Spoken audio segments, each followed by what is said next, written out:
You just got your asses whipped by a bunch of goddamn nerds. Nerds!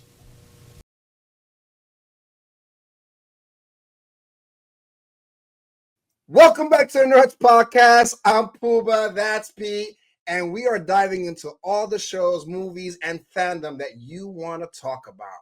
And if you're enjoying our content and you want to see our other videos, please don't forget to like videos and subscribe to our channel.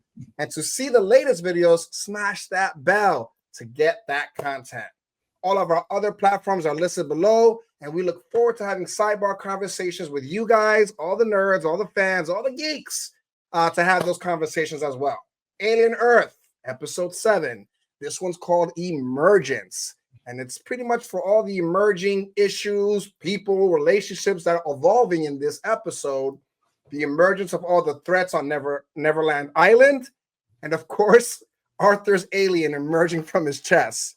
Pete, did this episode feel like the eve of a finale for you? And did it give you something to look forward to next week? Yes. The absolute first time I have been, my interest level was raised a little bit than what it's been for the first 6 episodes. So this was the best episode for me by far. And it was good.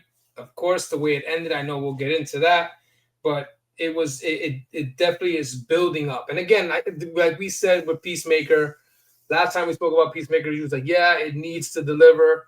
All these shows to me need to deliver, because then if we get to the end, then what's the point? So this one looks like it's about to. Yeah, it's the buildup is here. 7, and then next week is the finale. Again, I bring up Peacemaker again, like James Gunn has stated. 6, 7, and 8 are the episodes to watch. Those are the ones he hasn't really released yet. So I'm looking forward to the finale of this, not just because I'm ready for it to end, but I want to see what it's been building up to. No, this is one of those shows that has a love-hate relationship with the fan base, right? And it's not a small name. Alien is a big name in the sense of what we do and what we look at on a consistent basis. If you don't deliver on this product, it's going to be hard to get a season 2 and things of that nature. But I agree, this is getting better. I still think the Maginot episode and how the crew went down is still my favorite episode. But this felt like Jurassic Park. Like everything is going to hell at this point in time. And I'm trying to get it all together as we do this. But I want to get into a little bit. I'm going to be all over the place with this because I do believe that this was such a great episode. So I'm not going to do like I normally do in the sense of a chronological order. I just want to have a candid conversation about this episode because it really was that good. So I want to get into the xenomorph and the way she's calling the xenomorph, the connection between Marcy, also Wendy, of course.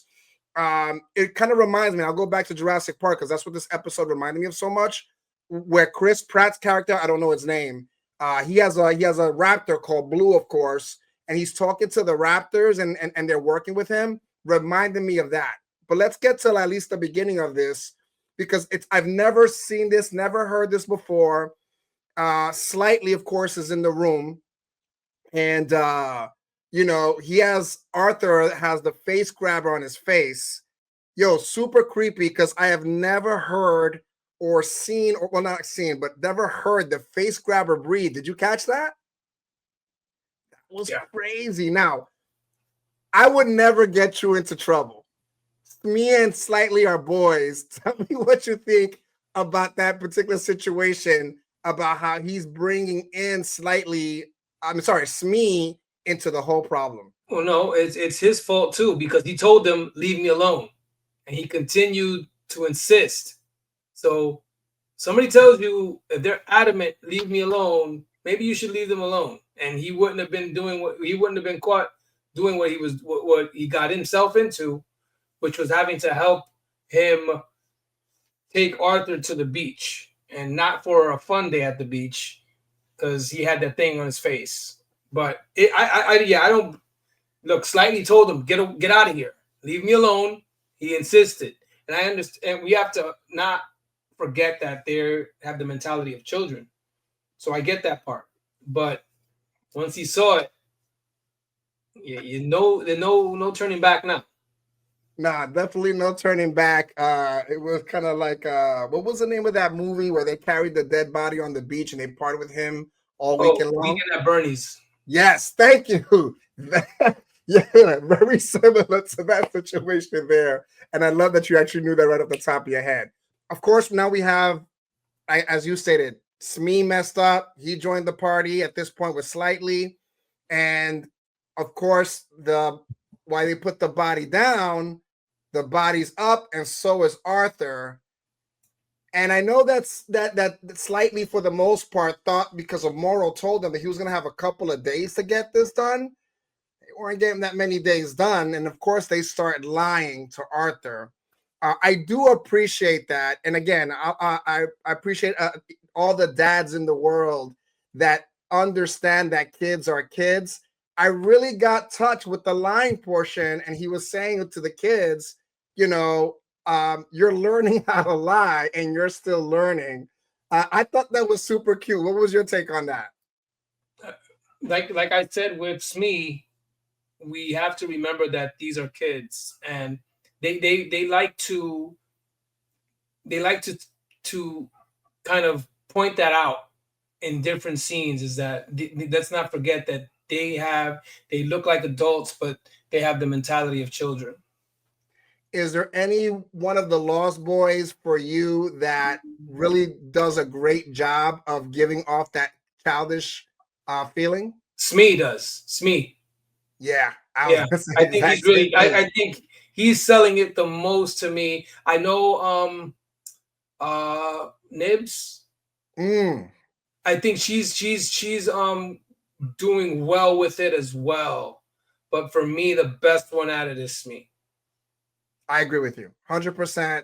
He's doing it. Nibs is number 2, Slightly number 3 for me. And of course, you have Curly, which is one that wants to be Boy Cavalier's favorite, probably in last place for me. But again, so we have the 3 of them. They're on the beach. He was trying to hold their hands to get back to that. Again, very cute scene. But then we get a chest burster. They were not ready for this. And Smee gets upset with Slightly because, like, you lied to me. You told me he was going to be okay. But that scene right there, of course, they didn't see what's coming. We all know as fandom of aliens how these aliens come out. They lay the egg and they're ready to go. Again, you weren't shocked at this point that it was going to happen. No, listen, I think that's their signature. It was even brought up in Avengers. Spider-Man had brought that up when he was talking to Mantis. Yes. So this is not something to me that like I said, it seems like it's their signature, their signature thing with that. I think they spoofed it as well in Spaceballs, right? Ooh, I do remember that. Yes, it was dancing. It was dancing. Yeah, I wasn't shocked, but eventually I thought it was gonna happen, and the face hugger coming off of Arthur and then him being fine. I didn't think he was fine. I didn't think it was gonna happen on the beach, but I was like, yeah, that he passed that on to him, and that it definitely happened on the beach. Man, did it ever, man. It was pretty gruesome. And of course, it's really shattering all this stuff. As we remember saying that they're kids, it's shattering their innocence. Like their innocence is going very quickly. But going into Slightly, of course, now we have Morrow and his team. 2 teams that are they're hitting up the island real quickly, and Morrow's upset. He's like, bro, really? I told you to come alone. You're failing here because now this alien is gone. At this point, I'm thinking Morrow's already probably killed his mom because there's no way he's going to allow leave her and then think that she's not going to say something. So at this point, I think it's a loss for Slightly. You agree or disagree? No, I honestly don't know what to think. it could have been something that he was just hanging over his head just to get him to do what he wanted to do. As far as if he was going to go through with it, not sure. Or I didn't think which way about it. Just for me, it was just more like this is the tactic I'm using to get you to do what I want.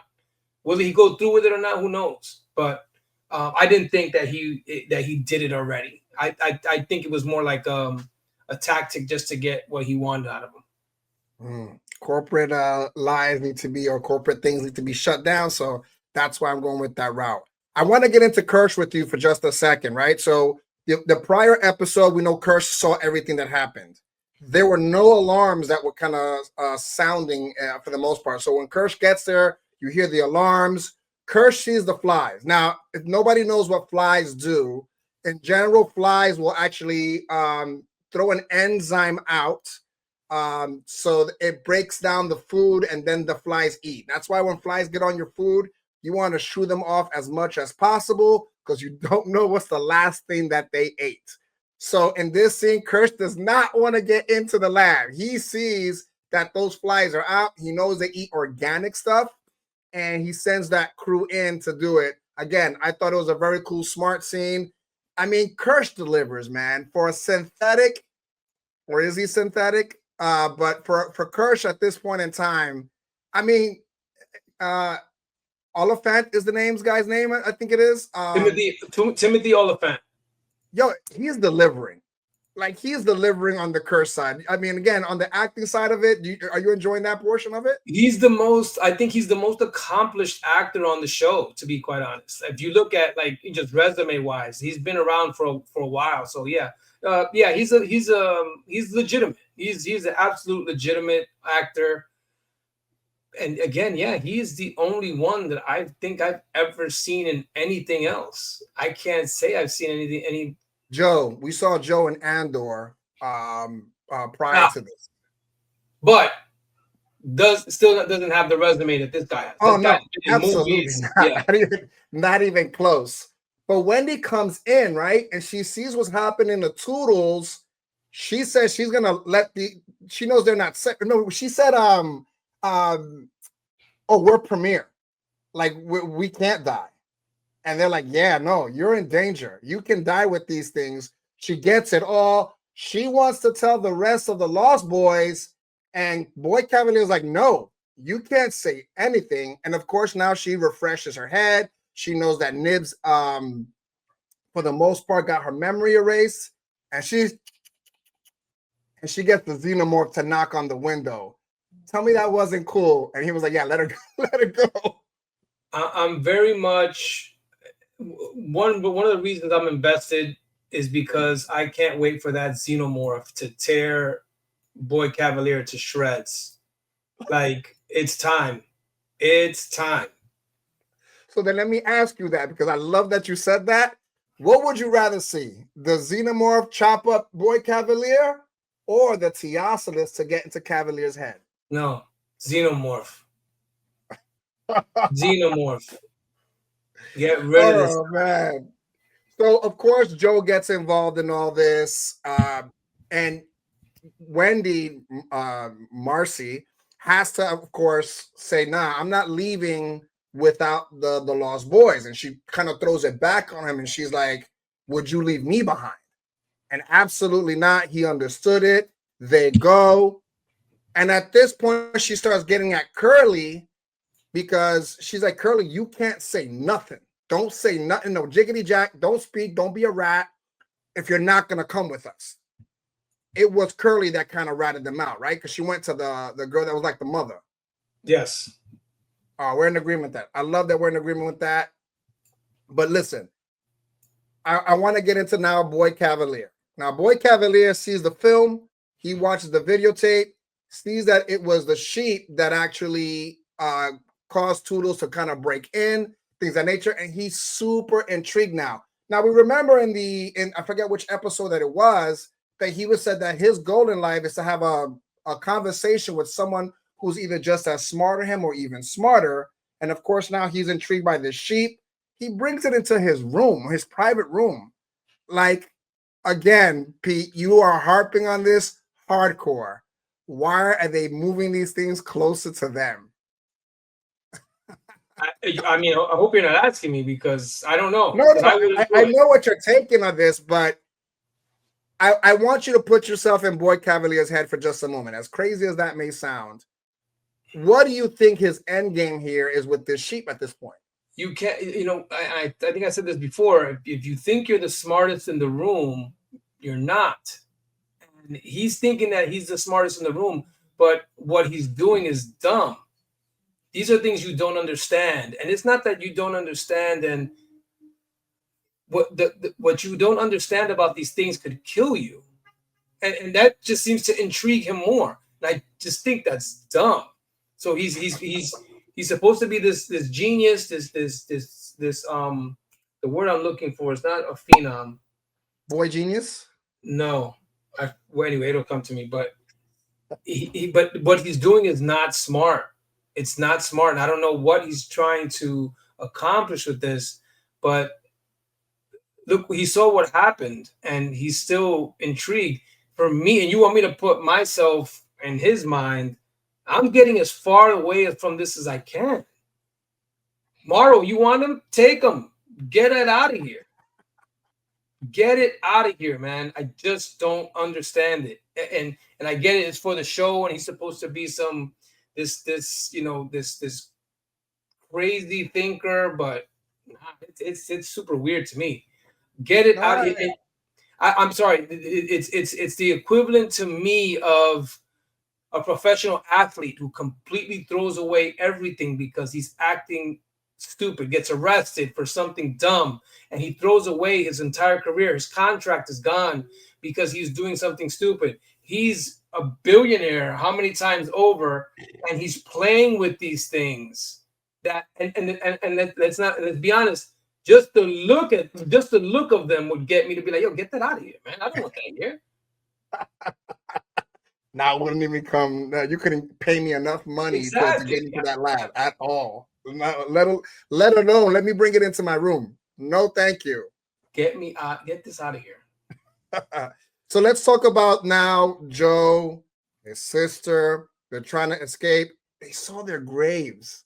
That was eerie in a little bit of a sense, right? Yeah, that was crazy. And then you saw Joe trying to clean his sister's grave. I thought that was cute and nasty and great. But Nibs was really affected by this. I think this is the point where she goes, I died. I'm not really whatever this is not me anymore.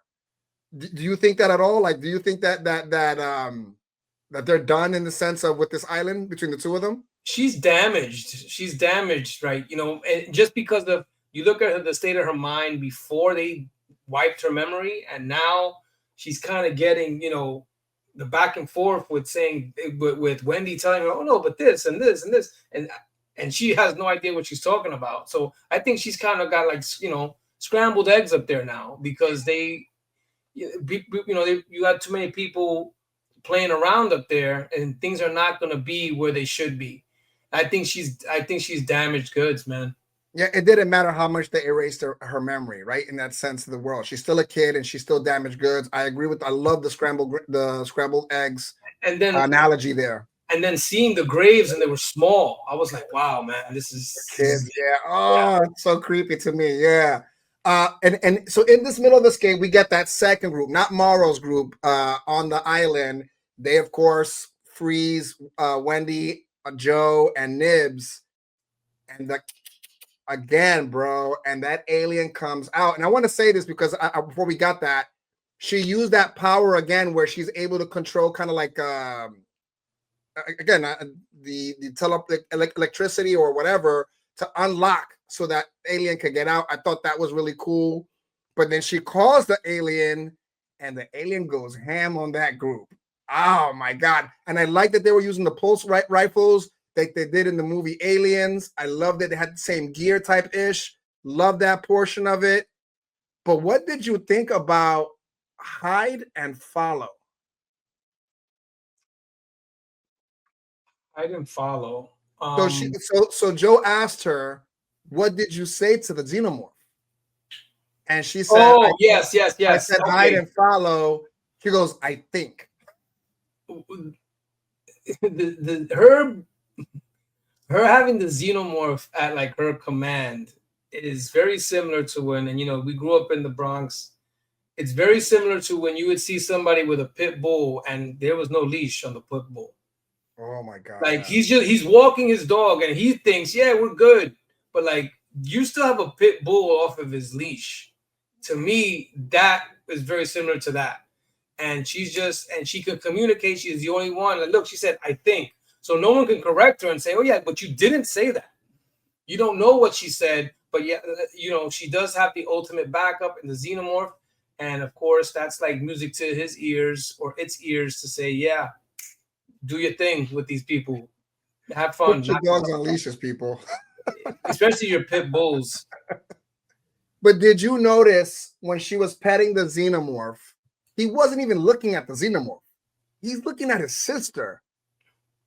Obviously, at this point, the way I'm seeing this now, he doesn't see his sister anymore. I don't think he sees that anymore. Do you think he's moved away from this is my little sister? No, I don't think so. Again, this whole time he's been about that. This is my sister, and he's acted. His actions have shown that. I don't think he's gotten away from that.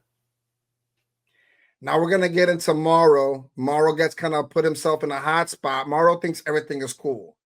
What I didn't get, he said, the something one is a negative. We're gonna move on to target 2. So target 1 done. Who do you think target 2 is? Don't know. I think it's Boy Cavalier. And the reason I say, go ahead. Let's hope so. Somebody needs to take him out. Like, enough. I say that only because of this, Pete. It's because when you look at the movies that are in chronological order, right? That came afterwards, I don't think that we saw anything about Prodigy in those movies. We might be seeing the end of Prodigy in this next episode. That's why I think that target 2 is Boy Cavalier. Probably, yeah. And as we get to the final portion of this, we have Morrow and Kirsch. I love what he said because he threw the alien, of course, the whatever baby alien, the snake version of it, tadpole alien, whatever you want to call it. He said, no one likes a sore loser. It makes me think that Kirsch is working for the other company, Weyland-Yutani. And he doesn't know that they're on the same page, but because they're on the same team and Morrow doesn't know this, he got the specimen ready to go. Any of that make sense to you at all? Yeah, it could. Yeah, now that you say that, it could be an alternative agenda for Kirsch. But these are things. When I'm watching something, I don't find myself trying to analyze too much of it because I'm just watching it, and I'll let it play out. Like if I'm watching a movie, I don't try to guess like the killer through the whole movie. I just let it happen. You know what I mean? And because that's what I'm going for. So this is the same type of deal. No, listen. We always had this conversation, and I'm more of a pickier person in that sense. I'm taking this apart. I'm trying to make all sense of it. I look at it in different forms of fashion, and I got to tell you that I think that Kirsch is programmed to work for Yutani in some form or fashion. Because go ahead. So once I get the answer later on in the show or later on in the movie, I'll be like, oh, there it is right there. I've seen those memes. Like, oh, I saw it. Yeah, the Leonardo DiCaprio. Oh, yeah, there it is. Exactly. Okay. Final scene here, and we're going to wrap this up. The escape. They thought they were good. I don't know if it's betrayal because you know her name. I don't know her name all the time. Comes out of the boat. Was like, I told you not to do this. And then Nibs goes full on Homelander and grabs the guy's jaw, snaps it out of place because he threw her toy off the boat. Yeah. And we got Joe, because he's trying to save the people that he worked with prior to getting to Neverland, electrify Nibs. And his sister's like, what did you do? What did you do? Take me how you think this all ended up, because I think you enjoyed that part. Well, they were still they and you know they continued, you know, like look, she ripped off this dude's jaw. Like it's very similar to when they were in the lab and you're seeing what's going on. Like for me, you told me to put myself in his mind space. Let me find out some more about this. No. That's when I want to backpedal and get away. Same thing here. She ripped off this dude's jaw. Like, I mean, we saw Kingpin do that to the police commissioner's head in Daredevil. But we saw this, and I was just like, it reminded me of Brightburn when the guy's jaw got kind of separated from his face, and it was hanging. Yeah, that was pretty gross. That was one of the grossest things I've probably seen in a movie, but it reminded me of that, and I was just like, whoa, like at that point. So again, I'm trying to speak like common sense. You want me to put myself in their position? You know what? Let's let them go. Nobody else has to get their jaw ripped off. Let's let them go, and we'll pretend this didn't happen. But they wanted to keep fighting. Then that causes Joe. I don't know if he thought he was doing something good by electrocuting her. Maybe he thought that was just going to slow her down. But it seems like he did more damage than what he thought he was going to do. That's how I'm seeing it. I don't think he meant to do as much damage as he ended up doing. But I guess we'll find out next week the amount of damage he did by shooting her with that gun that he had. How do you think Wendy's gonna react to all this now? Well, it depends on which way it turns. Like if she gets up and shakes it off, okay. But if she's finished, then it's, you know, look, she's got the xenomorph walking without a leash. She's the last one I would have wanted to piss off. Folks, tell me what you think about the episode, what you think about this conversation. I think that we're going to go to a nice place at the end of this. It is turning out to be actually a really good show towards the end. I'm hoping you enjoy it. But listen, don't forget to like, don't forget to subscribe. Tell us what you think. And we look forward to seeing you very, very soon on our next episode. We will return. The worst episode ever.